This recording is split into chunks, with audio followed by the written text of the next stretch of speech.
마음속에선 아직도 남편의 기침 소리가 맴도는 것 같았어요. 그런 저를 보며 며느리는 유난히 살갑게 굴었습니다.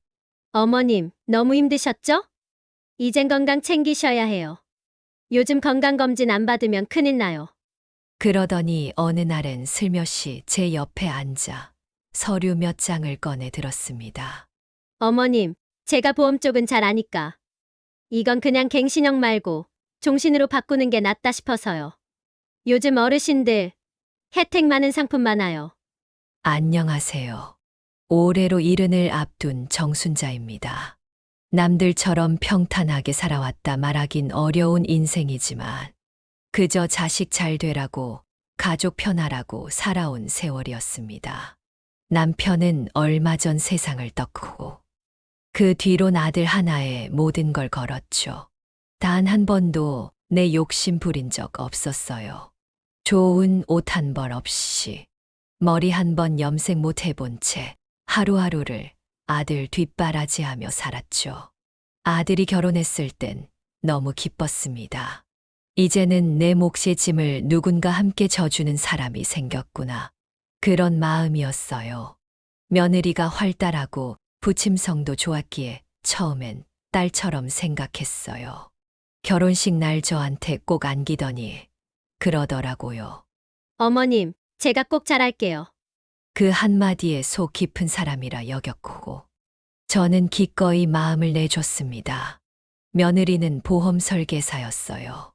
능력 있고 야무진 사람이라 주변에서도 잘 나간다고 했죠. 지점에서 실적 1등을 한 적도 있을 정도로요. 저도 그런 며느리가 자랑스러웠고요. 시간이 흐르며 우리 집 살림도 며느리 손을 많이 빌리게 됐어요. 어머님, 요즘은 건강관리가 재산이에요. 병원 예약도 도맡아주고 약도 챙겨줬죠. 저는 그게 효도라 믿었습니다. 그러던 어느 날 남편이 병석에 눕게 됐습니다. 뇌졸중이었고 병원에서는 장기 요양을 권했죠. 그때 며느리가 말했어요.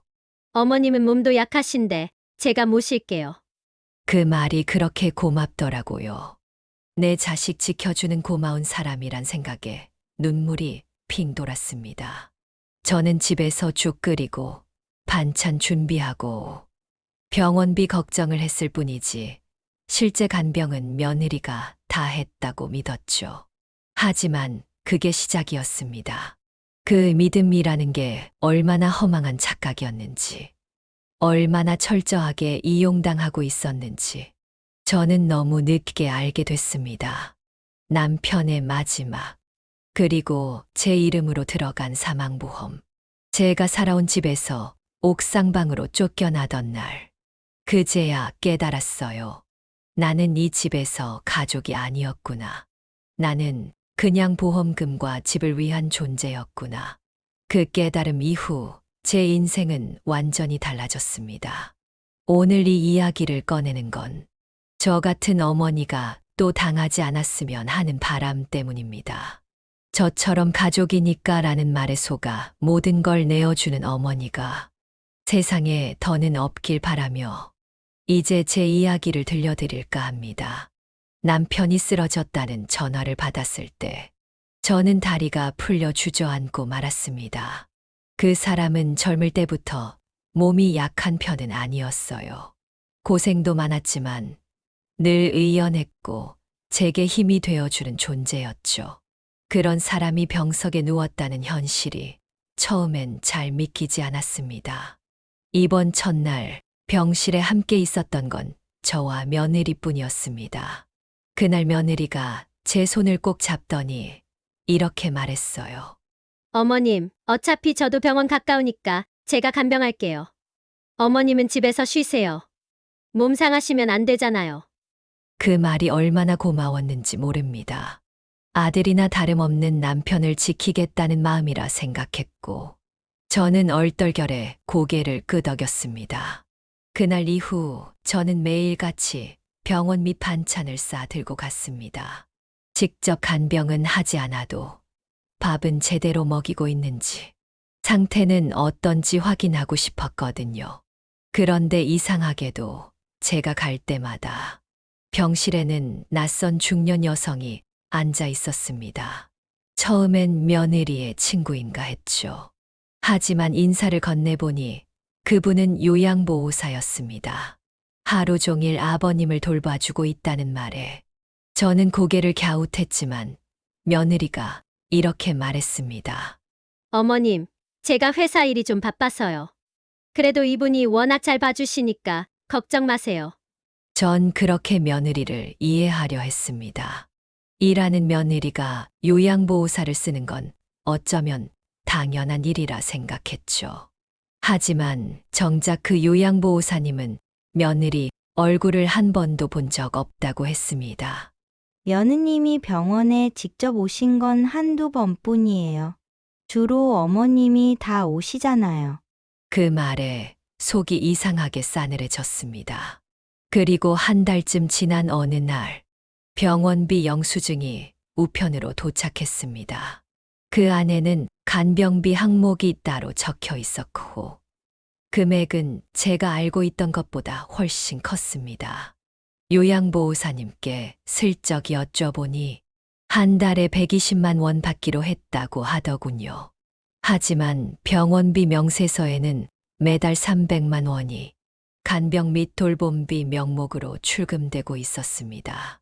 나머지 180만 원. 그 돈은 어디로 갔을까요?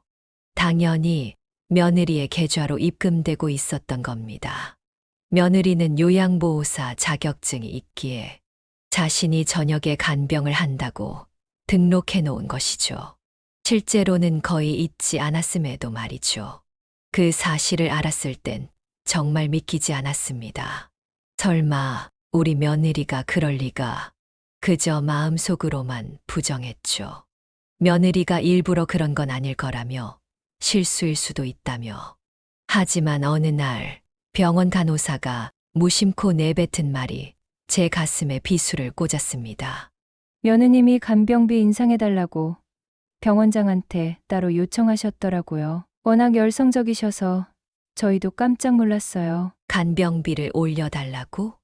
그제야 알게 됐습니다. 며느리는 남편의 병세를 돈벌이 수단처럼 이용하고 있었던 거죠. 어머님은 쉬세요라는 말, 제가 모실게요라는 말, 그 모든 말들이 다 거짓이었습니다. 효심도 책임감도 아닌 철저히 계산된 이득이었습니다. 그날 밤 저는 병원 복도 끝 의자에 앉아 눈물을 삼켰습니다. 이걸 말해야 할까? 아니면 모른 척해야 할까? 그 고민 끝에 저는 일단 입을 닫았습니다. 혹여 내 의심이 틀린 것이라면 괜한 오해로 가족을 흔드는 것일 수도 있으니까요. 하지만 지금 생각하면 그때 바로 따지고 들었어야 했습니다. 그 침묵이, 그 무른 마음이 이후 벌어질 더 큰 비극을 불러온 시작이었음을 그땐 미처 몰랐던 겁니다. 그날은 아침부터 마음이 뒤숭숭했어요. 하늘도 잔뜩 흐렸고 병원 가는 길에 신호가 이상하리만치 길게 걸렸죠. 병실 문을 열었을 때 남편은 평소와는 다르게 눈을 감고 조용히 누워 있었습니다. 숨소리조차 잘 들리지 않아 가슴이 철렁 내려앉았어요. 의사는 낮게 말했습니다. 상태가 많이 안 좋습니다. 오늘 안으로 준비하시는 게 좋겠어요. 그 말을 듣는 순간 제 다리가 주저앉았어요. 차라리 누가 내 등을 세게 떠민 것 같았죠. 의사 선생님 말로는 며칠 전부터 급격히 상태가 나빠졌다고 했지만 왜 그런 말 저한테는 아무도 해주지 않았을까요? 더 기막힌 건 그 다음 말이었어요. 며느님께서 사전 연명 의료 의향서도 다 작성해 두셨습니다. 연명 치료는 원치 않으신다고요. 그 말을 듣는 순간 저는 입을 벌리고 아무 말도 하지 못했어요. 연명 치료는 생명 유지를 위한 최소한의 조치입니다. 그걸 포기하겠다는 동의서에 제 남편의 이름이 적혀 있었던 겁니다. 그것도 제가 알지도 못한 채. 그 서류 누가 썼다고요? 제 목소리는 떨리고 있었습니다. 간호사는 곤란한 듯 웃으며 말했어요. 며느님께서 가족 대표로 처리하셨다고 어머님도 알고 계신 줄 알았죠. 순간 머리가 핑 돌았습니다. 아무리 가족 대표라지만 남편의 평생 동반자인 제가 있는데 어떻게 단 한마디 상의도 없이 그런 걸 결정할 수 있나요? 그때부터 이상한 일들이 퍼즐처럼 맞춰지기 시작했어요. 남편이 심하게 아프기 시작한 시점과 며느리의 이상한 다정함이 겹쳤고 병원비 명세서에 포함되어 있던 특이사항 없음이라는 의료 메모, 그리고 그 사인을 며느리가 대신했다는 사실까지. 내가 뭘 놓친 걸까? 남편은 결국 그날 저녁 조용히 숨을 거두었습니다. 산소호흡기도 없이 링거도 꽂지 않은 채 말입니다. 의사는 자연스러운 임종이라고 했지만 제 눈에는 그렇지 않았어요. 남편은 평소에도 고통을 숨기던 사람이었지만 그날따라 손끝이 얼음장같이 차가웠고 입술은 이상하게 파랗게 질려 있었거든요. 장례 절차를 밟으며도 저는 멍한 정신으로 움직였어요. 혼자서 할 수 없어 며느리가 모든 걸 도맡았고 그녀는 늘 그렇듯 밝은 목소리로 이렇게 말했죠. 어머님, 너무 상심하지 마세요. 아버님은 편안하게 가신 거예요. 그러면서 저를 토닥였지만 그 손길은 왠지 차갑게 느껴졌어요. 문득 장례식장 한켠에서 병원 관계자와 며느리가 조용히 웃으며 대화 나누는 모습이 눈에 들어왔습니다. 순간 심장이 철렁했어요. 왜 그런 자리에 웃음이 섞일 수 있을까요? 그날 이후 저는 점점 말을 잃어갔어요. 무언가 아주 큰 일이 내 눈앞에서 벌어지고 있는 것 같은데 나는 그 한가운데서도 아무것도 못 본 채 흘려보낸 기분이었어요. 그러던 어느 날 옷장 정리를 하다 문득 서랍에서 한 뭉치의 서류를 발견했습니다. 장례 당일 며느리가 챙기던 가방 안에 있던 서류였는데 그 중엔 병원에서 출력된 각종 동의서 사본이 있었어요. 모든 서류엔 며느리의 서명이 있었고 보호자란 항목에 며느리 김은지라는 이름이 선명하게 찍혀 있었습니다. 그리고 한 장, 남편의 임종 전 의료 결정 동의서에는 가족의 동의하에 연명 치료를 시행하지 않음이라는 체크 표시가 적혀 있었고 그 옆에 제 이름은 적혀 있지도 않았습니다. 그제야 저는 알았습니다. 남편의 마지막 순간에 저는 그 자리에 없었던 겁니다. 아니, 아예 제외된 거였죠. 누군가 의도적으로 저를 배제했단 사실을. 그 누군가는 다름 아닌 저를 토닥이며 괜찮아요라 말하던 우리 며느리였던 겁니다. 그날 밤, 전 평생 처음으로 소리 내어 울었습니다. 남편이 아니라 그 마지막 순간 곁에 있어주지 못한 나 자신이 원망스러워서요. 그리고 그 울음 끝에 어렴풋이 떠오른 두 글자, 모험이란 단어가 내 머릿속에서 떠나지 않았습니다. 장례가 끝난 후에도 제 마음은 한동안 허공을 떠도는 듯 했습니다. 남편 없이 맞는 새벽이 어색했고 거실 소파에 앉아 있다가도 자꾸만 돌아보게 됐죠. 그 자리에 앉아 있던 사람은 없는데 남편이 죽고 난 뒤 마음속에선 아직도 남편의 기침 소리가 맴도는 것 같았어요. 그런 저를 보며 며느리는 유난히 살갑게 굴었습니다. 어머님, 너무 힘드셨죠? 이젠 건강 챙기셔야 해요. 요즘 건강검진 안 받으면 큰일 나요. 그러더니 어느 날은 슬며시 제 옆에 앉아 서류 몇 장을 꺼내 들었습니다. 어머님, 제가 보험 쪽은 잘 아니까. 이건 그냥 갱신형 말고 종신으로 바꾸는 게 낫다 싶어서요. 요즘 어르신들 혜택 많은 상품 많아요. 순간 마음이 따뜻해졌습니다. 얘가 나를 위해 이런 것도 챙기는구나. 고마운 마음이 앞섰고 믿지 않으면 내가 이상한 사람 같았죠. 근데 서류상으로는 신분증이랑 도장이 필요하긴 해요. 제가 다 해놓을게요. 어머님은 그냥 도장만. 며느리는 환하게 웃으며 제 손에 들린 도장을 살짝 가져갔습니다. 그날 밤 잠자리에 들며 생각했어요.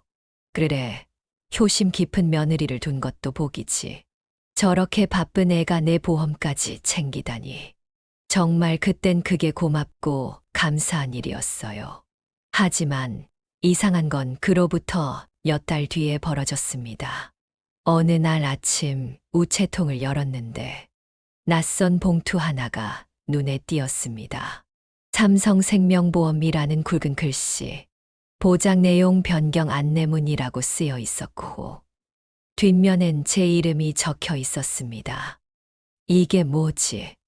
뜯어보니 전혀 예상하지 못했던 단어들이 눈에 들어왔습니다. 보험 계약자 정순자, 보험 대상자 피보험자 정순자, 보험금 수령자 김은지 며느리. 숨이 턱 막혔습니다. 사망보험금 수령자라니. 그 말은 내가 죽었을 때 돈을 받는 사람이 내 며느리라는 얘기잖아요? 온몸에 소름이 돋았어요. 이게 정말 내가 사인한 보험인지, 그날 건넨 서류에 이런 내용이 있었는지 도무지 기억이 나지 않았습니다. 며느리는 혜택 많은 보험이라 했고, 전 그냥 건강검진용인 줄 알았거든요. 다리가 후들거려 소파에 털썩 앉았습니다. 손에 든 안내장을 읽고 또 읽어도 믿을 수 없었어요. 내가 죽으면 며느리가 돈을 받는다. 그 말이 머릿속을 맴돌며 점점 더 선명한 의심으로 바뀌었습니다. 그 순간 남편 장례식이 떠올랐어요.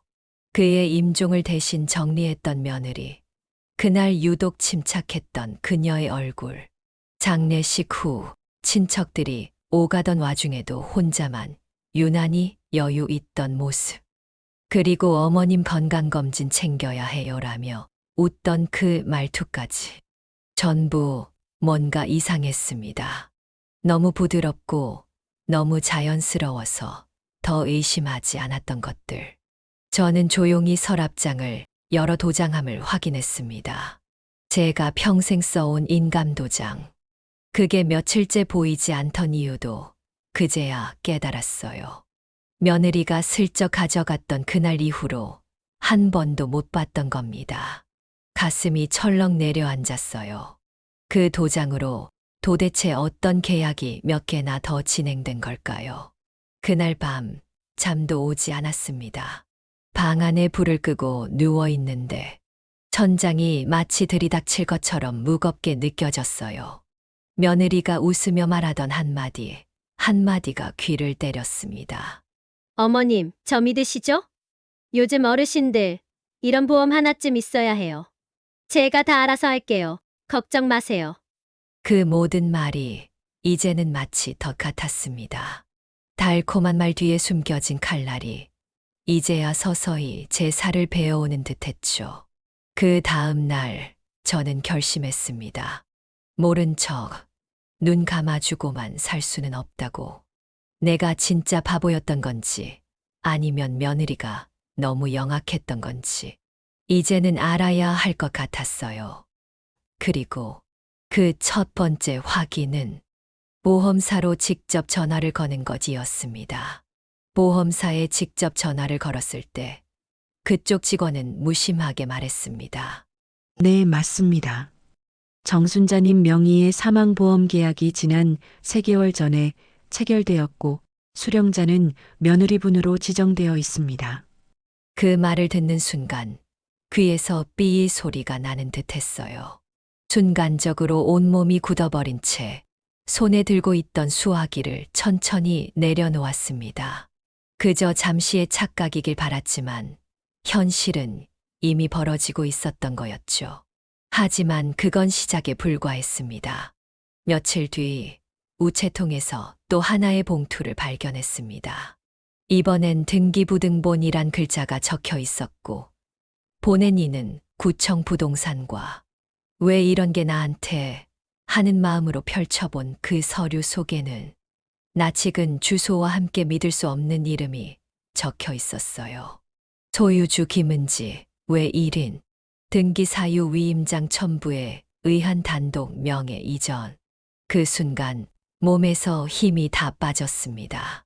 그 주소는 바로 제가 30년 넘게 남편과 함께 살아온 그 단독주택이었거든요.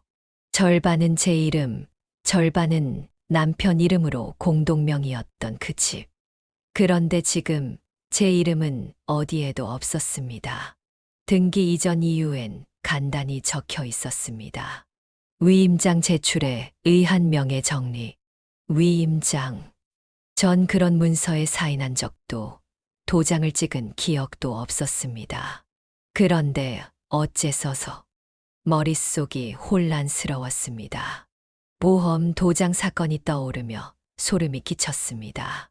혹시 그때 도장과 신분증을 가져갔던 며느리가 그제야 모든 조각이 하나씩 맞춰지기 시작했습니다. 며느리는 보험 계약뿐 아니라 남편이 돌아가신 후 남긴 유산과 그 집까지 모든 걸 하나하나 계획적으로 정리해왔던 겁니다. 그 모든 서류가 제가 아닌 그녀 손에서 작성되고 제출된 거였어요. 숨이 막히고 눈물이 쏟아질 것 같았습니다. 30년 넘게 살았던 집, 남편과 함께 웃고 울며 지낸 그 공간, 제가 애지중지 닦았던 장판, 손주랑 추억이 담긴 벽지, 그 모든 곳이 이제 제 것이 아니라는 사실이 도무지 믿기지 않았습니다. 더 충격적인 건 다음날 주민센터에서 확인한 전입신고 내역이었습니다. 해당 주소지 거주자 김은지, 외일인 모 박말순, 며느리의 친정엄마였습니다. 그러니까 이미 며느리는 그 집에 친정어머니를 드릴 준비까지 마친 상태였던 겁니다. 전 그 사실을 꿈에도 몰랐죠. 며느리는 늘 웃으며 말했습니다. 어머님, 힘드시면 언제든 말씀하세요. 이 집은 어머님 집이니까 편히 계세요. 그 다정한 말들 뒤에 이런 일이 숨어 있을 줄은 상상조차 못했습니다. 전화를 걸었습니다. 며느리에게 단도직입적으로 물었어요. 이 집 내가 멋대로 등기 옮긴 거냐? 그러자 그녀는 태연하게 말하더군요. 어머님, 그때 도장 주셨잖아요. 어차피 혼자서 관리하기 힘드셔서 제가 정리한 거예요. 법적으로도 문제 없고요. 그 말에 숨이 턱 막혔습니다. 이젠 법까지 들먹이며 당당하게 말하는 며느리. 그녀의 눈엔 더 이상 저를 어머니로 보는 애틋함도 미안함도 없었습니다. 그리고 그날 밤 며느리는 말했습니다. 애도 크고 저희 친정엄마도 들어오셔야 하니까 방 하나만 비워주세요. 그제야 그녀가 왜 집을 정리했는지, 왜 요양보험을 그렇게 강조했는지, 왜 남편 장례 후부터 유난히 살가워졌는지 전부 이해가 됐습니다. 전 날벼락처럼 그 모든 진실을 맞닥뜨렸고 머리보다 마음이 먼저 무너져 내렸습니다. 내가 평생 지켜온 집에서 내가 마지막까지 지켜주려던 가족에게 이토록 철저히 이렇게 조용히 내쳐질 줄은 몰랐습니다. 그날은 어쩐지 아침부터 며느리의 눈빛이 낯설었습니다. 말투는 여전히 공손했고 얼굴엔 웃음이 어렴풋이 번져 있었지만 그 미소 속에서 이상하리만치 냉기가 느껴졌죠. 아침을 다 치우고 나서였어요. 차 한 잔을 따라주던 며느리가 슬그머니 말을 꺼냈습니다. 어머님, 제가 드릴 말씀이 있어요. 순간 등골이 서늘해졌습니다. 늘 그렇듯 며느리의 공손한 말투, 귀에는 뭔가 껄끄러운 일이 숨겨져 있었습니다. 애가 벌써 중학생이 되니까 방이 좁대요. 공부방이 따로 필요하다고. 그녀는 조심스러운 척하면서도 미리 준비한 듯 말을 이어갔습니다. 그리고 저희 친정엄마도 이제 저희랑 같이 살아야 해서요. 말끝을 흐리더니 이내 또박또박 말했습니다. 그러니까 어머님이 방 하나만 좀 비워주시면 좋을 것 같아요. 그 말이 뱉어지는 순간 심장이 쿵 하고 내려앉는 듯 했습니다. 이 집은 내 집이었습니다. 남편과 평생을 살아온 터전이었고, 아들의 첫돌 사진도 남편의 유품도 모두 이 집 어딘가에 남아 있었습니다. 그런데 이제 와서 방 하나만 비워달라는 그 말 한마디로 제가 발 디딜 곳을 잃게 된 거죠. 내가 어디로 가라는 거냐? 조심스레 되물었더니 며느리는 아주 침착하게 말했습니다. 옥상에 창고로 쓰던 방 있잖아요. 거기 침대 놓으면 괜찮을 것 같아서요. 그 목소리에는 미안함도 망설임도 없었습니다. 순간 피가 거꾸로 솟는 듯 했지만 몸이 먼저 반응하더군요. 그래, 애가 크면 방이 필요하지. 나는 그렇게 입을 꾹 다물고 조용히 짐을 싸기 시작했습니다. 그날 밤 조명도 제대로 안 들어오는 옥상 단칸방에 앉아 낡은 선풍기를 돌리며 혼자 앉아 있었습니다. 방 한쪽엔 창문도 없고 벽은 곰팡이 자국으로 얼룩져 있었죠. 아래층에서 들려오는 TV 소리, 웃음소리를 들으며 나는 침대 끝에 앉아 천장을 바라봤습니다. 이 집에서 나는 결국 남이었구나. 며칠 뒤 며느리의 친정엄마가 들어왔습니다. 짐은 벌써 며칠 전부터 하나씩 들어오고 있었더군요. 이삿짐 차량 없이 아주 자연스럽고 조용하게 마치 예정된 입주처럼 진행됐습니다. 아랫집 거실에 놓인 새 식탁, 화장실에 추가로 놓인 치약과 수건, 냉장고에 자리 잡은 며느리, 친정엄마의 반찬통. 그 모든 것이 이미 준비돼 있었습니다. 내가 방을 비운 건 그저 빈 공간을 만든 게 아니라 그들에게 자리를 마련해 준 거였어요. 며느리는 매일 같이 말했습니다. 어머님 불편하신 거 있으시면 꼭 말씀하세요. 하지만 그 말이 무슨 소용이었을까요? 불편함을 말할 권리조차 이미 내겐 남아있지 않은 듯 했는데요. 옥상방에서 첫날 밤을 보내던 그날, 베개 대신 접어놓은 얇은 담요 위에서 몸을 웅크린 채 잠을 청했지만 눈을 감을 수가 없었습니다. 바람은 세차게 창문 틈으로 불어왔고 잠결에 들려오는 며느리의 웃음소리, 손주의 발자국 소리, 그리고 내 자리를 대신 채운 다른 어머니의 기침 소리까지. 나는 그 모든 소리를 들으며 조용히 눈을 떴습니다. 나는 이제 이 집의 식구가 아니구나. 그 진실이 온몸을 관통하며 파고들었습니다. 한때 며느리의 말 한마디에 웃고 따뜻한 밥 한 끼에 마음 놓았던 내가 이제는 한 구석, 옥상 구석방에서 조용히 숨죽이며 살아야 하는 존재가 된 거였습니다.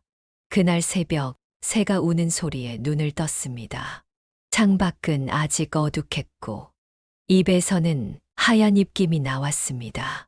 한여름에 시작된 옥상 생활이 벌써 찬바람이 도는 가을로 접어들고 있었던 거죠. 내 삶도 그와 같았습니다.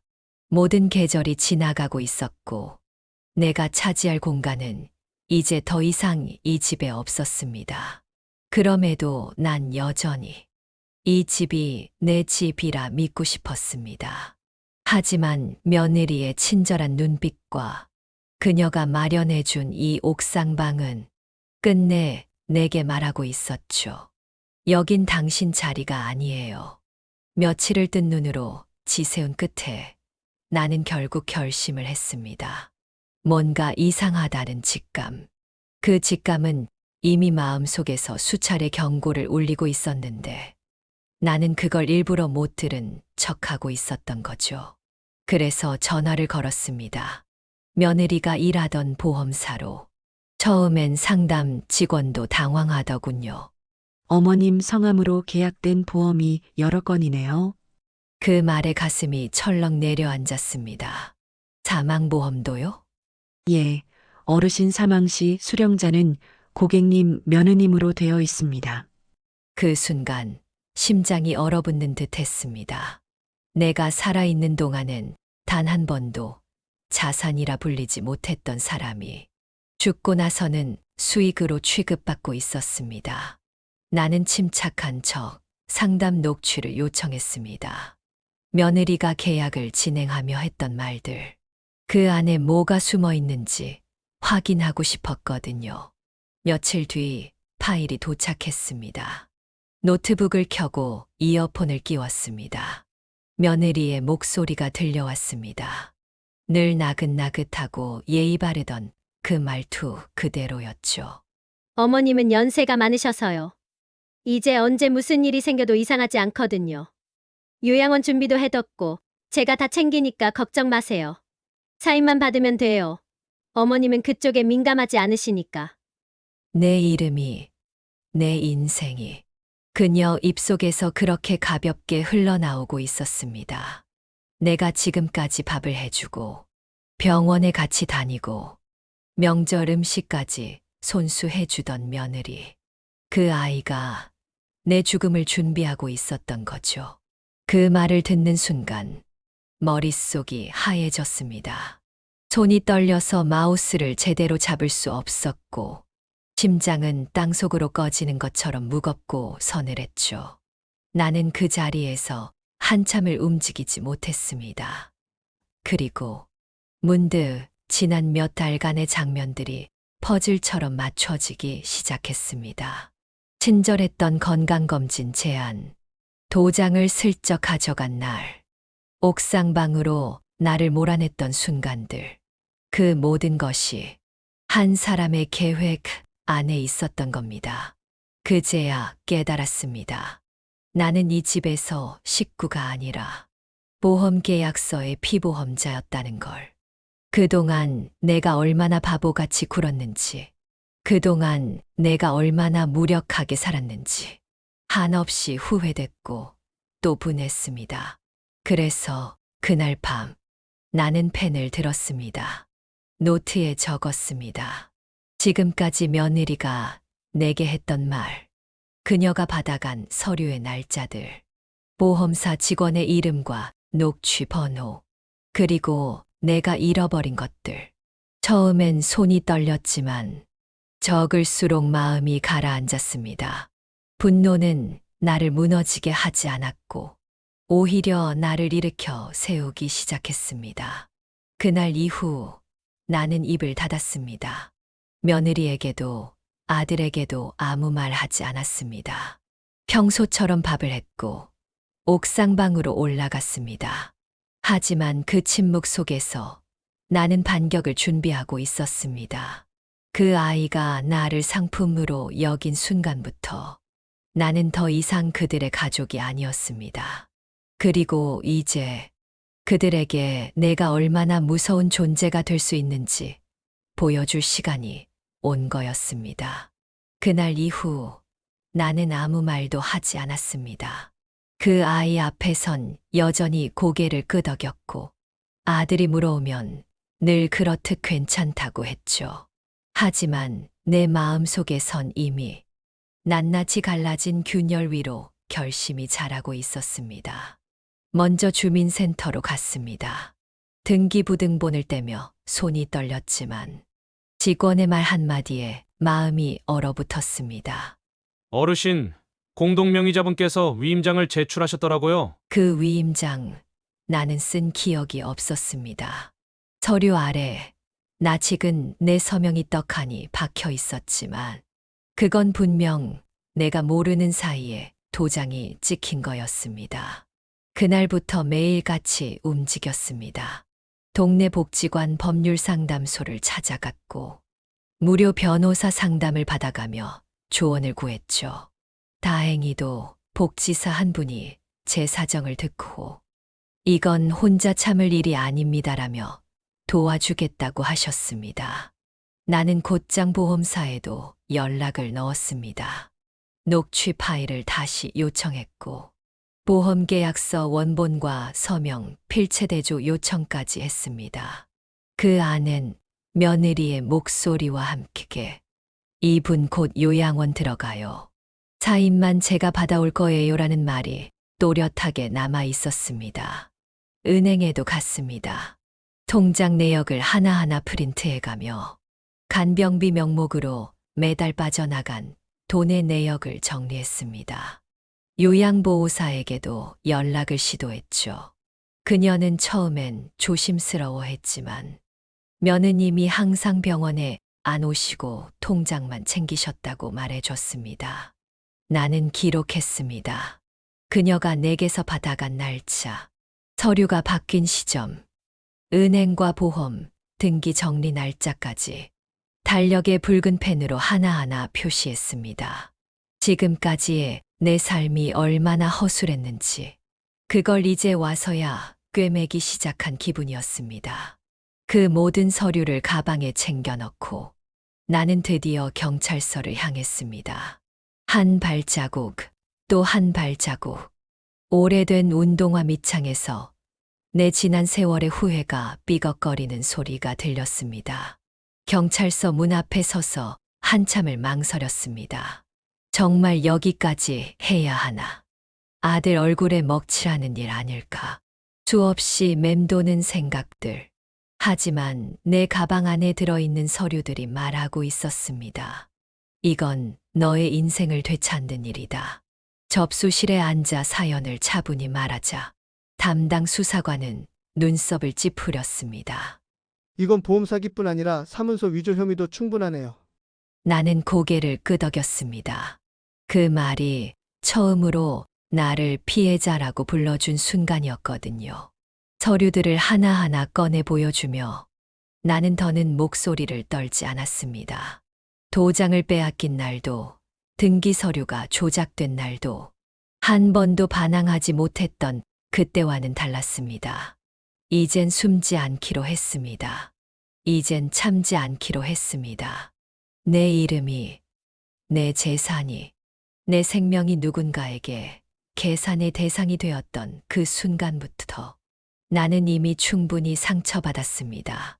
이제부터는 누구도 나를 그렇게 취급하게 놔두지 않을 겁니다. 조용히 일어난 반격은 이제 막 시작이었습니다. 그리고 나는 끝까지 갈 준비가 되어 있었습니다. 신고 접수가 된 뒤 수사는 생각보다 빠르게 진행됐습니다. 경찰은 며느리의 계좌 내역과 보험계약서 원본, 등기부 서류까지 하나하나 확인하며 그녀의 행적을 추적했고 시간이 갈수록 드러나는 건 충격적인 진실이었습니다. 보험사에 남아있던 녹취 파일은 결정적 증거가 되었습니다. 어머님은 연세가 있으셔서 앞으로 오래 버티시긴 힘드실 거예요. 제가 도장 받아올게요. 그 차분한 어조 속에 얼마나 냉정하고도 치밀한 계산이 깃들어 있었는지 조사관도 파일을 듣고는 한동안 말을 잇지 못했습니다. 보험금 수령 계좌가 그녀 개인 명의로 설정된 것, 등기 위임장 위조, 정순자 씨 명의의 도용 대출까지. 경찰은 보험 사기, 사문서 위조, 명의 도용 혐의로 정식 입건 절차를 밟았습니다. 처음 경찰 조사가 시작되던 날, 며느리는 아무 일도 없다는 듯 미소를 지었습니다. 어머님, 이건 무슨 오해예요. 우리 가족끼리 이런 건 좀 아니죠. 하지만 오히려 조사관이 말했습니다. 가족이라면 더더욱 이러면 안 되는 겁니다. 수사 결과가 확정되자 지역 언론에도 사건이 보도됐습니다. 보험 설계사, 시어머니 명의로 사망보험대출 사문서, 위조 혐의 입건. 뉴스 화면엔 모자이크 처리된 며느리의 얼굴이 비쳤고 댓글창은 순식간에 진짜 인간도 아니다. 어머니가 안타깝다는 글로 도배됐습니다. 결국 보험사 본사는 그녀에게 자격정지 처분을 내렸고 업계 퇴출이라는 말까지 나올 정도로 사회적 비난은 커졌습니다. 며느리는 끝까지 억울하다고 했지만 그 어떤 변명도 증거 앞에서는 무의미했습니다. 그보다 더 아픈 건 아들의 반응이었습니다. 아들은 끝까지 아내를 감쌌습니다. 엄마, 왜 이걸 이렇게까지 키워? 우리 와이프 그런 애 아냐? 하지만 이미 늦었습니다. 공동명의로 묶여있던 대출 계좌가 연체되면서 아들 역시 신용불량자로 등록됐고 이자와 채무 독촉이 날마다 쏟아졌습니다. 며느리는 직장을 잃었고 아들은 신용을 잃었고 부부 사이엔 갈등과 냉전만이 남았습니다. 결국 두 사람은 각자의 집으로 흩어졌고 잘 나가던 그 성공한 집안은 그렇게 순식간에 무너졌습니다. 나는 아무 말도 하지 않았습니다. 어떤 눈물도 어떤 탄식도 없이 그저 조용히 지켜봤습니다. 사람이 죄를 지었으면 그 죄값은 반드시 돌아오게 되어 있더군요. 그건 내가 만든 벌이 아니라 그들이 스스로 선택한 길의 끝이었을 뿐입니다. 며느리가 보낸 반성문은 감옥에서 작성한 것이었습니다. 종이에 눌러쓴 필체로 죄송하다는 말이 몇 번이고 반복돼 있었고 그땐 제가 많이 지쳐 있었습니다. 용서해 주세요, 어머님. 이라는 문장으로 끝맺고 있었습니다. 우편함을 열던 저는 그 편지를 들고 잠시 멈춰 섰습니다. 햇살이 따뜻하게 등을 비추고 있었고 마당에 민들레가 고개를 흔들며 피어 있었죠. 아무 말 없이 봉투를 접어 그대로 서랍 깊숙이 넣었습니다. 읽을 필요도 기억할 필요도 없었기 때문입니다. 제 이름 정순자. 그 이름으로만 불린 적이 얼마나 있었던가요? 늘 누구 엄마, 누구 어머님, 어머니로 불리며 살아온 인생. 그 모든 역할을 내려놓고 나니 오히려 마음이 가벼워졌습니다. 주변에선 종종 말합니다. 어머님, 요즘 한가하시면 우리 아이 잠깐 봐주실 수 있어요? 예전 같았으면 망설이다가 결국 고개를 끄덕였겠죠. 하지만 이제 웃으며 단호하게 말합니다. 미안하지만 이젠 누구 인생의 뒷전이 되긴 싫어서요. 그 말은 단순한 거절이 아니었습니다. 삶을 지키기 위한 다짐이었고 다시는 스스로를 외면하지 않겠다는 선언이었습니다. 저는 요즘 그림을 배웁니다. 손끝이 떨려도 작은 꽃이 하나 정성껏 그려낼 때면 마음속 깊은 곳이 따뜻해지는 걸 느낍니다.